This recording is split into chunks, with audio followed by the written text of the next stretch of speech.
নেকড়ে তার সন্তানকে নিয়ে বের হয়েছে খাবারের সন্ধানে।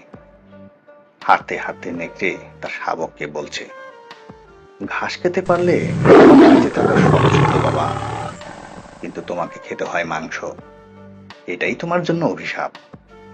জঙ্গল তো সাফ হয়ে গেল, এত খাবার পাবো কোথায়? বাঁচবো কেমন করে? মানুষ যত আমাদের মেরেছে, আমরা তত মানুষ মারিনি, কয়েকটা ঘটনা ছাড়া। তারপরও মানুষ হলো সভ্য, আর আমরা হলাম হিংস্র। হাঁটতে হাঁটতে মা আর ছেলে একটা মুক্ত খামারের পাশে বসে আছে। ভেড়ার পাল চড়ে বেড়াচ্ছে। ছেলে মাকে বলে, মা, আমি যাই, তোমার জন্য খাবার নিয়ে আসি। মা বলে, না বাবা, তুমি এখনো ভালো শিকারী হওনি, ধরা পড়লে নির্ঘাত মৃত্যু। আমি যাই, তুমি এখানে অপেক্ষা করো।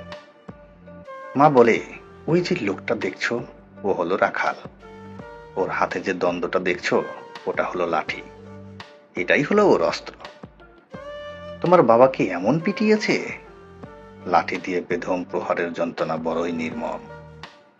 মাঝে মাঝে মানুষরা খুব ভয়ঙ্কর হয়ে ওঠে, আর লাঠি দিয়ে যখন ওরা প্রহার শুরু করে, তখন ওদের শরীরে দানবীয় শক্তি এসে ভর করে। নানা বিষয়ে ওদের মাঝে অনৈক্য থাকলেও কিন্তু কাউকে লাঠি দিয়ে পিটিয়ে মারার ক্ষেত্রে ওরা সবাই এক হয়ে যায়। বৃষ্টির ফোঁটার মতো অগণিত লাঠির প্রহর গায়ে এসে পড়ে। কাউকে পিটিয়ে মারা তখন একটা উৎসবে পরিণত হয়, সে মানুষ হোক কিংবা আমাদের মতো কোনো হিংস্র পশু। সুতরাং সবসময় সাবধানে থেকো, কোনো অবস্থাতেই কোনো মানুষের লাঠির আওতার ভিতরে গিয়ে পড়ো না। নেকড়ে শাবক এবার ওর মাকে বলছে, কিন্তু মা, ওই যে রাখালের পাশে আর একটা প্রাণী দেখছি, ওই প্রাণীটাকে?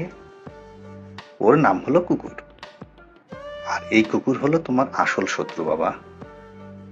কিন্তু মা, ও দেখতে তো অবিকল আমাদের মতো, সে কি আমাদের কেউ না? না বাবা, এটাই হলো জীবনের চরম দুর্ভাগ্যের কারণ।